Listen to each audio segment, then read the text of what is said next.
नमस्कार, जय हिंद, वंदे मातरम। स्वागत है आप सभी का एग्जाम क्रैक के ऑनलाइन स्टडी प्लेटफॉर्म में। दोस्तों, आज के इस वीडियो में मैं आपको हिंदी साहित्य से संबंधित 50 महत्वपूर्ण क्वेश्चन का रिवीजन करवाने वाले हैं। और ये सभी के सभी क्वेश्चन पिछले सभी वर्षों में बार बार ये पूछा गया क्वेश्चन है, ट्रेंडिंग में क्वेश्चन रहा है। तो इस तरीके से यह जो आपका स्लाइड है बेहद इंपॉर्टेंट आपका हो जाता है। आइए चलते हैं पहले क्वेश्चन की तरफ। आपका पहला जो क्वेश्चन दिया है स्क्रीन पे, बोला है कि प्राकृत प्रथम के नाम से कौन सी भाषा जानी जाती है। यानी जो आपका प्राकृत प्रथम है वो उनके नाम से कौन सी भाषा जानी जाती है। पहला ऑप्शन आपका दिया है क्या, प्राकृत, दूसरा दिया है अपभ्रंश, तीसरा दिया है पाली, फिर दिया है आपका संस्कृत। तो याद रखिएगा यहाँ पे ऑप्शन नंबर जो बी होगा वो आपका राइट आंसर चला जाएगा।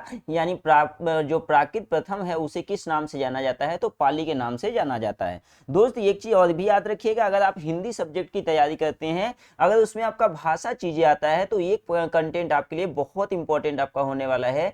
क्योंकि जैसे अगर आपसे भाषा बोल ही दिया, तो अगर आपसे पूछता है कि सबसे जो पुरानी भाषा है वो कौन सी आपका है, तो संस्कृत। यानी सबसे पुरानी भाषा कौन सा आपका होता है, संस्कृत। संस्कृत के बाद यदि कौन सी भाषा आई, तो आपका पाली भाषा आई। यानी संस्कृत के बाद कौन सी भाषा आई दोस्त, आपका पाली भाषा। पाली भाषा के बाद आपका क्या आया, प्राकृत आया। यानी क्या आया दोस्त, आपका प्राकृत आया। अगर प्राकृत के बाद आपसे बोला जाएगा तो यहाँ पे आपका अपभ्रंश आया। यानी क्या आया दोस्त, आपका अपभ्रंश आया। अपभ्रंश के बाद सौर सेनी आया। यानी अपभ्रंश के बाद यदि बात बोला जाएगा तो आपका क्या होगा, वो आपका सौर सेनी होगा। क्या होगा मेरे भाई, सौर सेनी। सौर सेनी के बाद आपका पश्चिमी हिंदी होगा, और पश्चिमी हिंदी के बाद आपका लास्ट में आएगा क्या, खड़ी बोली याद आएगा। तो याद रखिएगा, सबसे पुरानी भाषा कौन सी हो गई, संस्कृत। सबसे नई भाषा क्या हो गई, आपका खड़ी बोली हो गया। और प्राकृतिक प्रथम के नाम से किसे जाना जाता है, तो पाली को जाना जाता है। तो आई होप आपको ये वीडियो बेहद पसंद आ रहा होगा। अगर पसंद आ रहा है तो ईमानदारी से चैनल को सब्सक्राइब करके बेल आइकन को ऑन कर दीजिए, और एक प्यारा सा कमेंट भी कर दीजिए, क्योंकि जो आपका कमेंट होता है मेरे लिए मोटिवेशन का काम करता है। फिलहाल क्वेश्चन नंबर सेकंड की तरफ चलते हैं। बोला है आपसे कि पश्चिमी हिंदी का विकास किस अपभ्रंश से हुआ है। यानी जो पश्चिमी हिंदी है, वो हिंदी का विकास जो आपका है वो किस अपभ्रंश से हुआ है, तो याद रखिएगा वह आपका अपभ्रंश नंबर सौर सेनी से हुआ है। यानी ऑप्शन नंबर जो अ होगा वह बिल्कुल करेक्ट ऑप्शन चला जाएगा। क्वेश्चन नंबर थर्ड की तरफ चलते हैं। बोला है पूर्वी हिंदी की बोली कौन सी नहीं है। यानी जो आपका पूर्वी हिंदी है वह कौन सी बोली के अंतर्गत नहीं आता है। पहला यहाँ पे ऑप्शन आपके सामने दिया है क्या, अवधि दिया है, दूसरा दिया है बघेली, तीसरा दिया है छत्तीसगढ़ी, और फिर क्या दिया है आपका बांगरू दिया हुआ है। तो याद रखिएगा क्वेश्चन नंबर जो थर्ड है, यहाँ पे आपसे अवधि की बात बोलेगा तो अवधि जो आपका होता है वो पूर्वी हिंदी के अंतर्गत आता है। बघेली भी पूर्वी हिंदी के अंतर्गत आता है। छत्तीसगढ़ी जो आपका है ये भी पूर्वी हिंदी के अंतर्गत आता है। लेकिन जो बांगरू है आपका पूर्वी हिंदी के अंतर्गत नहीं आता है, ये पश्चिमी हिंदी के अंतर्गत आता है। तो ऑप्शन नंबर जो डी द होगा, ये ऑप्शन क्या हो जाएगा, सही हो जाएगा। क्योंकि यहाँ पे क्वेश्चन में आपसे बोला है कौन सी भाषा नहीं है, तो आपका जो बांगरू है आपका नहीं है। क्वेश्चन नंबर 4 की तरफ चलते हैं। बोला है 4 आपका क्वेश्चन नंबर कि मेरठ, दिल्ली, सहारनपुर आदि क्षेत्रों में बोली जाने वाली बोली कौन सी है, कौरवी के नाम से जानी जाती है। तो याद रखिएगा जो दिल्ली हो गया, मेरठ हो गया, सहारनपुर हो गया, वहां पे कौन सी भाषा बोली जाती है, तो वहां पे आपका खड़ी बोली बोली जाती है। ऑप्शन नंबर स क्या हो जाएगा, आपका राइट आंसर चला जाएगा।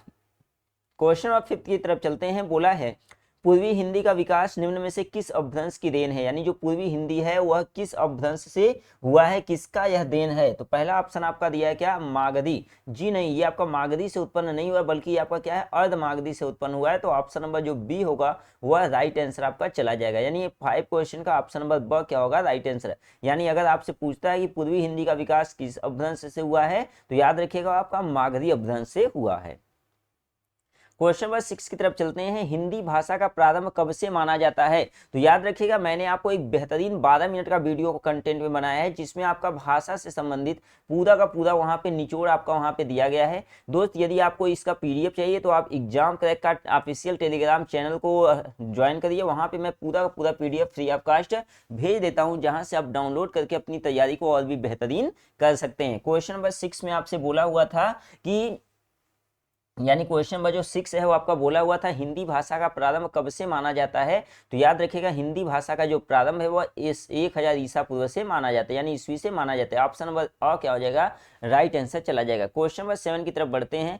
क्वेश्चन नंबर 7 आपसे बोला है भोजपुरी विकास किस अपभ्रंश से हुआ, यानी जो भोजपुरी विकास की यदि हम बात करते हैं तो यह किस अपभ्रंश से हुआ है। तो याद रखिएगा भोजपुरी जहां पे आपका आएगा तो याद रखिएगा भोजपुरी मतलब अर्धमागधी भाषा में हुआ है। तो ऑप्शन नंबर स क्या हो जाएगा आपका राइट आंसर चला जाएगा।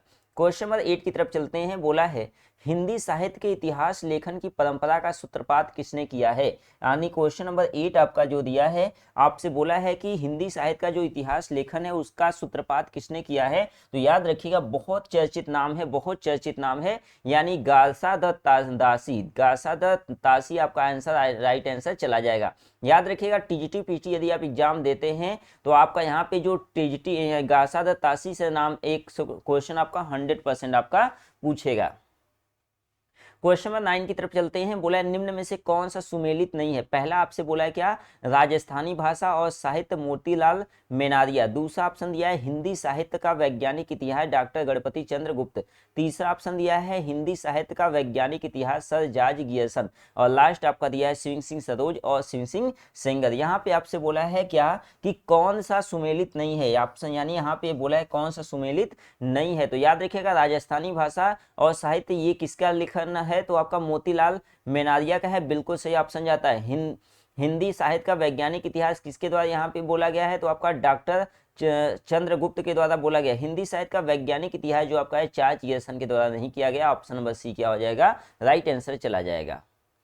10 क्वेश्चन की तरफ बढ़ते हैं। बोला है इनमें से असत्य कथन कौन सा है, यानी आपको यहाँ पे असत्य कथन को यहाँ पे देखना है कि असत्य कथन कौन सा है। पहला बोला है शुक्ल जी का इतिहास ग्रंथ सन 1929 ईस्वी में प्रकाशित हुआ। जी हाँ बिल्कुल प्रकाशित हुआ था।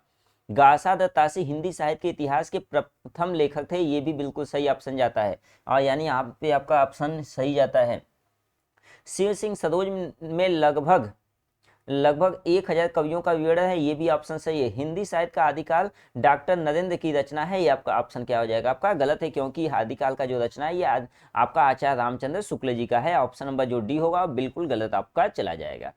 क्वेश्चन नंबर 11 की तरफ चलते हैं। बोला है उस इतिहास ग्रंथ का नाम बताइए जिसमें लगभग 500 कवियों का विवरण संकलित है, यानी लगभग कितने कवियों का संकलन यहाँ पे संकलित है दोस्त, आपका यहाँ पे 5000 कवियों का संकलन आपका है। तो 11 यहाँ पे जो क्वेश्चन दिया है 11 का ऑप्शन नंबर ए क्या हो जाएगा, बिल्कुल करेक्ट आपका हो जाएगा, यानी मिश्र बंधु विनोद आपका राइट आंसर चला जाएगा। याद रखिएगा, यानी अगर हम बात करते हैं 5000 कवियों का संकलन किसके द्वारा रचित किया गया है, किसके रचना में आता है, तो आपका मिश्र बंधु विनोद के अंतर्गत आता है। क्वेश्चन नंबर 12 की तरफ चलते हैं। हिंदी वीर काव्य के रचयिता कौन है, यानी हिंदी वीर काव्य के रचयिता की यदि बात बोलता है तो आपका ऑप्शन क्या जाना चाहिए, आपका ऑप्शन यहाँ पे टीकम सिंह के साथ जाना चाहिए। क्या कोई ऑप्शन दिया है, जी हाँ ऑप्शन नंबर सी बिल्कुल करेक्ट आपका चला जाएगा, यानी जो हिंदी वीर काव्य के रचयिता है वह टीकम सिंह चले जाएंगे। क्वेश्चन नंबर 13 की तरफ चलते हैं। दोस्त यदि मेरे चैनल पे आप पहली बार विजिट किए हैं तो ईमानदारी से चैनल को सब्सक्राइब करके बेल आइकन को ऑन कर दीजिए, क्योंकि जो आपका लाइक शेयर सब्सक्राइब होता है ये मेरे लिए मोटिवेशन का काम करता है। क्वेश्चन नंबर 13 की तरफ चलते हैं।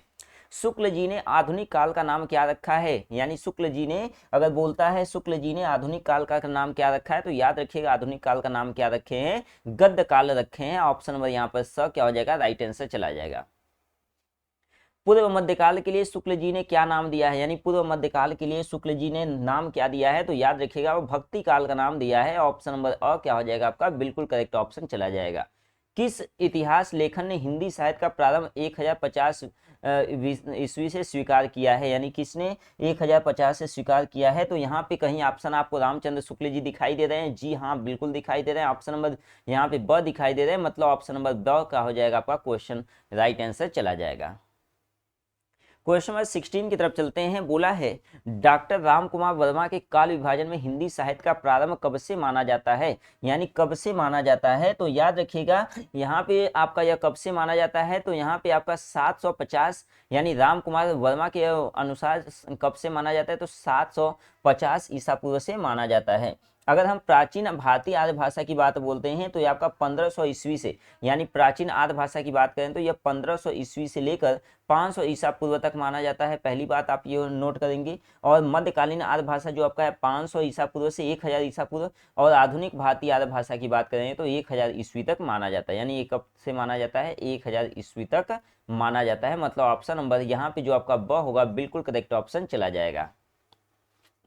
क्वेश्चन नंबर यहाँ पर 17 की तरफ बढ़ते हैं। 17 आपसे क्वेश्चन में क्या बोला है, बोला है जॉर्ज गियर्सन की रचना का हिंदी अनुवाद किसने किया है। तो याद रखिएगा जॉर्ज गियर्सन की रचना का हिंदी अनुवाद किशोरी लाल गुप्त ने किया था, यानी किशोरी लाल गुप्त ने किया था। ऑप्शन नंबर अ क्या हो जाएगा, इस क्वेश्चन का राइट आंसर चला जाएगा। क्वेश्चन नंबर 18 की तरफ बढ़ते हैं। बोला है प्रत्येक देश का साहित्य वहां की जनता की चित्रवृत्ति का संचित प्रतिबिंब होता है, ये कथन किसका है। यानी जो अगर ये कथन की यदि आपसे बात बोलता है तो यहाँ पे ऑप्शन आपका रामचंद्र शुक्ल ऑप्शन जाना चाहिए। यानी यह कथन किसका है दोस्त, आपका रामचंद्र शुक्ल जी का यह कथन है।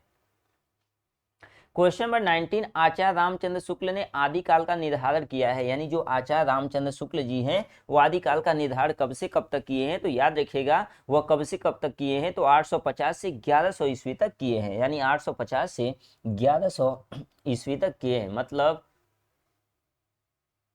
मतलब यहाँ पे नहीं सॉरी, थोड़ा सा मिस्टेक हो गया। क्वेश्चन नंबर 19 यहाँ पे आपका 1993 से 1318 तक किया था, सॉरी ये गलत हो गया। यानी आचार्य रामचंद्र शुक्ल ने आदिकाल का काल निर्धारण जोड़ किए हैं वो आपके 993 ईस्वी से 1318 ईस्वी तक के बीच में किया। ऑप्शन नंबर बी क्या हो जाएगा, राइट आंसर चला जाएगा। क्वेश्चन नंबर 20 की तरफ चलते हैं। बोला है आदिकाल को संधि काल का नाम किसने दिया था। यानी आदिकाल को संधि काल का नाम किसने दिया था। यहाँ पे तो याद रखिएगा आदिकाल को संधि काल का नाम किसने दिया था, राम कुमार वर्मा ने दिया था। राम कुमार वर्मा इस क्वेश्चन का राइट आंसर चला जाएगा।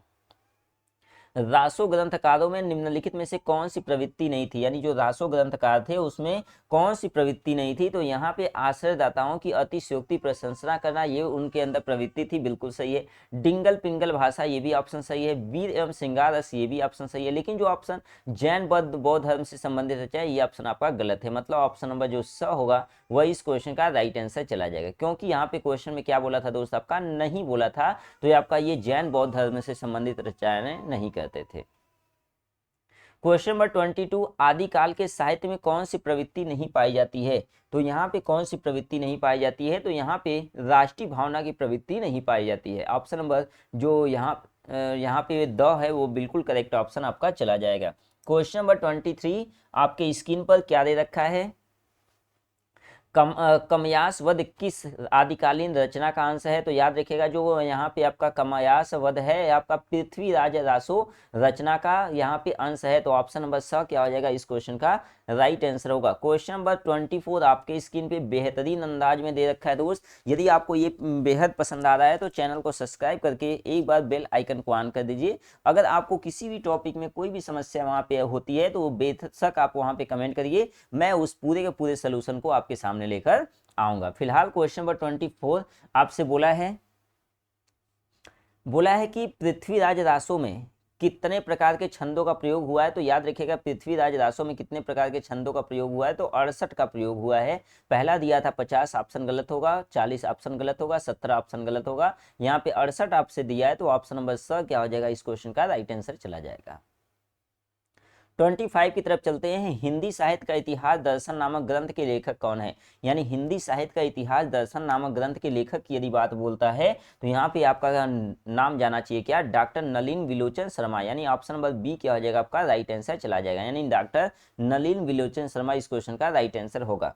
क्वेश्चन नंबर 26 आपके स्क्रीन पर दिया है क्या, 26 ऑप्शन बोला है शिव सिंह सेंगर द्वारा रचित हिंदी साहित्य का इतिहास शिव सिंह सरोज किस वर्ष में प्रकाशित हुआ है। तो याद रखिएगा वह किस वर्ष में प्रकाशित हुआ है, 1883 ईस्वी में प्रकाशित हुआ है। यानी सन 1883 ईस्वी इस क्वेश्चन का राइट आंसर आपका होगा।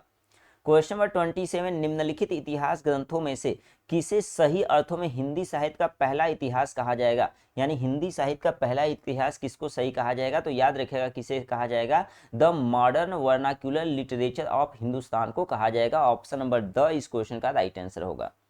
28 की तरफ चलते हैं। बोला है हिंदी साहित्य का आलोचनात्मक इतिहास किसने लिखा है। यानी हिंदी साहित्य का यदि आलोचनात्मक इतिहास की बात करते हैं तो वह किसके द्वारा रचित किया गया है। यहाँ पे तो याद रखिएगा वह किसके द्वारा रचित किया गया है, डॉक्टर राम कुमार वर्मा के द्वारा किया गया है। ऑप्शन नंबर यहाँ पे जो द होगा इस क्वेश्चन का राइट आंसर चला जाएगा। 29 की तरफ बढ़ते हैं। बोला है हिंदी साहित्य का वैज्ञानिक इतिहास किसके द्वारा रचित है। यानी जो हिंदी साहित्य का वैज्ञानिक इतिहास की बात बोलते हैं तो यह किसके द्वारा आपका रचित है, यह क्वेश्चन आपसे पूछा है। तो याद रखिएगा यह किसके द्वारा रचित है, तो यह डॉक्टर गणपति चंद्र गुप्त के द्वारा रचित है। ऑप्शन नंबर द इस क्वेश्चन का क्या हो जाएगा दोस्त, आपका राइट आंसर चला जाएगा। क्वेश्चन नंबर 13 आपकी स्क्रीन पर दिया है, क्या बोला है कि हिंदी साहित्य के आदिकाल को प्रारंभिक काल मानने वाले विद्वान थे। यानी जो हिंदी काल, आप हिंदी साहित्य का जो आदिकाल है उसे प्रारंभिक काल जो मानते थे वो कौन से विद्वान थे और वह उनका क्या नाम था, आपको यहाँ पे बताना है। तो यहाँ पे कहीं आपको मिश्र बंधु जी दिखाई दे रहे हैं, सबसे ज्यादा यहाँ पे मिश्र बंधु का यहाँ पे योगदान रहा है। तो मिश्र बंधु ऑप्शन नंबर द इस क्वेश्चन का क्या होगा दोस्त, आपका राइट आंसर आपका होगा। 31 आपके सामने दिया है कि आप पृथ्वीराज रासो के विषय में कौन सी धारणा अधिक उपयुक्त है। यानी जो पृथ्वीराज रासो है उनके विषय में कौन सी धारणा क्या है, उपयुक्त है। तो यहाँ पे अर्ध प्रमाणिक आपका उपयुक्त है, यानी अर्ध प्रमाणिक। तो ऑप्शन नंबर जो स है वो आपका राइट आंसर आपका चला जाएगा। 32 भीषल देव रासो का प्रधान रस क्या है। यानी जो भीषल देव रासो जी है उनका प्रधान रस की बात बोलेगा तो वह क्या है आपका, तो याद रखिएगा भीषल देव ने जितने भी यहाँ पे अपनी रचनाएं की उनका जो प्रधान रस है वो आपका क्या है, श्रृंगार रस है। यानी श्रृंगार रस की प्रधानता उनकी रचनाओं में रहती है। तो ऑप्शन नंबर जो स होगा इस क्वेश्चन का बिल्कुल राइट आंसर आपका होगा। 33 पृथ्वीराज रासो में सर्वाधिक विवादित पक्ष है। यानी जो पृथ्वीराज रासो की बात करेंगे तो सबसे ज्यादा जो विवादित यहाँ पे आपका पक्ष है तो यहाँ पे ऐतिहासिकता, यानी जो ऐतिहासिकता है उसमें सबसे ज्यादा विवादित पक्ष उनके रचना में रहा है। तो ऑप्शन नंबर जो बी होगा बिल्कुल करेक्ट ऑप्शन होगा। क्वेश्चन नंबर 34 आपकी स्क्रीन पर, निम्नलिखित में से भीषल देव रासो के रचयिता कौन है। यानी भीषल देव रासो के रचयिता की यदि हम बात बोलते हैं तो याद रखिएगा भीषल देव रचयिता के यहाँ पे रासो के रचयिता कौन है, नरपति नाल जी है। नरपति नाल इस क्वेश्चन का राइट आंसर आपका होगा। 35 आपके सामने दिया है, क्या ऐसे रासो ग्रंथ के रचनाकार का नाम बताइए जिसकी रचना अजमेर के शासक से संबंधित है। यानी अजमेर के शासक से संबंधित है। तो यहाँ पे याद रखिएगा जो नल सिंह है वो अजमेर के शासक से संबंध रखते हैं, अजमेर के शासक हुआ करते थे। तो ऑप्शन नंबर जो स होगा वह बिल्कुल करेक्ट ऑप्शन होगा। आचार्य हजारी प्रसाद द्विवेदी रासो शब्द की व्युत्पत्ति किस शब्द से मानते हैं। यानी जो आचार्य हजारी प्रसाद द्विवेदी जी है वह रासो शब्द की व्युत्पत्ति किस शब्द से मानते हैं। तो याद रखिएगा ऑप्शन आपके सामने क्या दिया है, रसायन दिया है, रास दिया है, रासक दिया है और रसिक दिया है। तो यहाँ पे 36 का ऑप्शन ब क्या हो जाएगा, राइट आंसर चला जाएगा। नहीं रासक इस क्वेश्चन का क्या हो जाएगा दोस्त, आपका राइट आंसर आपका होगा। 37 आपके सामने दिया है, क्या खुमार रासो की प्रमाणिक प्रति कहाँ संग्रहित की गई। यानी जो खुमार रासो जी हैं उनकी प्रमाणिक प्रति की बात बोलेगा तो यहाँ कहाँ पे स्थापित की गई है। तो याद रखिएगा वह जयपुर के संग्रहालय में स्थापित की गई है। यानी जयपुर का संग्रहालय ऑप्शन यहाँ पे आपका सही हो जाएगा। यानी खुमार रासो की यानी प्रमाणित की गई जो यहाँ पे संग्रहित की गई है वो कहाँ पे, जयपुर के संग्रहालय में किया गया है। भीषल देव रासो मूलतः एक काव्य है। यानी जो भीषल देव आपका रासो है वह एक प्रकार का क्या है, काव्य है। तो ये किससे जुड़ा हुआ है आपसे ये पूछ सकता है। तो यहाँ पे पहला दिया क्या, स्मृति काव्य जी नहीं, ये स्मृति काव्य से नहीं जुड़ा हुआ है, शोक गीत से भी नहीं जुड़ा हुआ है, गीति काव्य से नहीं जुड़ा है, ये आपका गेय काव्य से जुड़ा हुआ है। मतलब ऑप्शन नंबर जो द होगा वह बिल्कुल करेक्ट ऑप्शन होगा। 39 क्वेश्चन आपकी स्क्रीन पर दिया है, कौन सा रासो ग्रंथ केवल सूचना रूप से उपलब्ध है, उसका कोई पुस्तकाकार रूप का आज तक अनुपलब्ध है। मतलब ऐसा कौन सा रासो ग्रंथ है जो केवल सूचना के रूप में उपलब्ध है लेकिन ऐसा कोई भी पुस्तक यहाँ पे आज तक नहीं बना है जो हम लोगों के बीच में उपलब्ध हो। तो यहाँ पे ऑप्शन, यहाँ पे पहला ऑप्शन क्या दिया है, हम्मीद रासो दिया है, दूसरा भीषल देव रासो, भरतेश्वर बाहुबली राम और परमाल रासो। तो याद रखिएगा हम्मीद रासो इस क्वेश्चन का राइट आंसर चला जाएगा। यानी जो हम्मीद रासो है उसका लिखित प्रमाण अब तक नहीं मिला है, केवल मौखिक प्रमाण ही मिला है। क्वेश्चन नंबर 40 की तरफ चलते हैं। बोला है आल और उदल नाम, यानी आल्हा और उदल नाम के दो वीर सरदारों की वीरतापूर्वक लड़ाइयों और युद्धों का अत्यंत प्रभावशाली वर्णन निम्नलिखित में से किसमें है। यानी जो यहाँ पे आल्हा और उदल के बारे में यहाँ पे रचना की गई है वो किसका कथन किया गया है। तो याद रखिएगा कहीं परमाल रासो जी दिखाई दे रहे हैं, जी हाँ परमाल रासो जी दिखाई दे रहे हैं। तो परमाल रासो इस क्वेश्चन का राइट आंसर चला जाएगा क्योंकि जो परमाल रासो हैं वो बहुत ज्यादा वीरता पूर्ण अपनी रचनाओं को लिखे हैं। 41 बोला है पृथ्वीराज रासो को सर्वथा अप्रमाणिक मानने वाले विद्वान थे। यानी जो पृथ्वीराज रासो हैं उनको हमेशा कौन मानते थे कि वह अप्रमाणिक विद्वान है। तो कौन मानते थे, आचार्य रामचंद्र शुक्ल मानते थे। यानी आचार्य रामचंद्र शुक्ल इस क्वेश्चन का राइट आंसर आपका होगा। मनहु कला सस्भान कला 1600 भिन्नी किस रासो ग्रंथ की पक्ति है आपसे पूछेगा दोस्त। तो आपका ऑप्शन यहाँ पे क्या दिया है, भीषल देव रासो दिया है, पृथ्वीराज रासो दिया है, खुमार रासो और परमाल रासो। तो 42 का ऑप्शन नंबर जो ब होगा बिल्कुल सही हो जाएगा, यानी पृथ्वीराज रासो इस क्वेश्चन का राइट आंसर हो जाएगा। याद रखिएगा, अगर आपसे बोलता है मनहु कला ससभान कला 1600 बन्नी, तो ये आपका किससे जुड़ा हुआ है? आपका पृथ्वीराज रासो से जुड़ा हुआ है। फिलहाल क्वेश्चन 43 की तरफ चलते हैं। बोला है पृथ्वीराज रासो को शुक्र सुकी संवाद के रूप में रचित मानने वाले आलोचक हैं, यानी कौन आलोचक हैं? तो 43 का ऑप्शन यहाँ पे बी बिल्कुल करेक्ट हो जाए, ऑप्शन हो जाएगा, क्योंकि बी मतलब हजारी प्रसाद द्विवेदी जी यहाँ पे हैं, तो हजारी प्रसाद द्विवेदी आपसे ऑप्शन बिल्कुल करेक्ट होगा। 44 क्वेश्चन आपके स्क्रीन पर दिया है, आदिकाल को अत्यधिक विरोधी और व्याघातों का युग कहा जाता है, यानी कहा जाता है, तो ये किसके द्वारा कथन कहा गया है? क्या कहीं ऑप्शन यहाँ पे हजारी प्रसाद द्विवेदी दिख रहा है? जी हाँ, हजारी प्रसाद द्विवेदी दिख रहा है, मतलब ऑप्शन नंबर यहाँ पे जो ब होगा वह बिल्कुल सही हो जाएगा, यानी हजारी प्रसाद द्विवेदी इस क्वेश्चन के राइट आंसर होंगे। भीषल देवदासों का काव्य रूप क्या है? यानी जो क्वेश्चन 45 दिया है वह क्या दिया है? भीषल देवदासों का काव्य रूप क्या है, यानी भीषल देवदासों का काव्य रूप आपसे पूछेगा, तो याद रखिएगा काव्य रूप आपका क्या है? मुक्तक काव्य इस क्वेश्चन का राइट आंसर आपका होगा, यानी मुक्तक काव्य इस क्वेश्चन का बिल्कुल करेक्ट ऑप्शन होगा।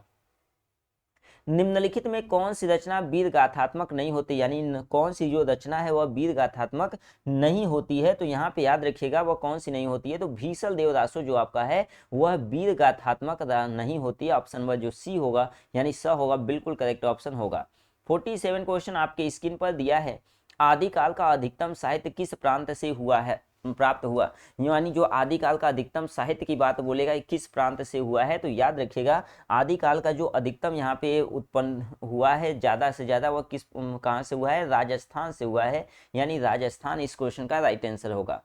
48 क्वेश्चन आपकी स्क्रीन पर दिया है, क्या बोला है 48 कि निम्नलिखित में से कौन, यानी निम्नलिखित में से कौन विषम संयोजन है? तो निम्नलिखित में से कौन विषम संयोजन है? तो पूर्वी हिंदी, मगही बिहारी हिंदी, मालवी राजस्थान हिंदी और बघेली पश्चिमी हिंदी। तो यहाँ पे ऑप्शन आपका क्या जाना चाहिए, यानी 48 का ऑप्शन यहाँ पे क्या जाना चाहिए? तो यहाँ पे ऑप्शन नंबर जो द होगा बिल्कुल करेक्ट ऑप्शन हो जाएगा, यानी बघेली हिंदी इस क्वेश्चन का राइट आंसर चला जाएगा। नेक्स्ट क्वेश्चन बोला है बैसवाड़ी किस प्रमुख बोली के निकट अंतर्गत आता है? दोस्त आज के वीडियो में बस एक क्वेश्चन और बचा हुआ है, और अभी तक आप लोग यहाँ पे अगर आप को कमेंट नहीं किए हैं, अभी तक चैनल को सब्सक्राइब नहीं किए हैं, तो ईमानदारी से चैनल को सब्सक्राइब करके एक प्यारा सा कमेंट कर दीजिए। और यहाँ पे नेक्स्ट क्वेश्चन की तरफ चलते हैं, क्वेश्चन नंबर 49 की तरफ चलते हैं।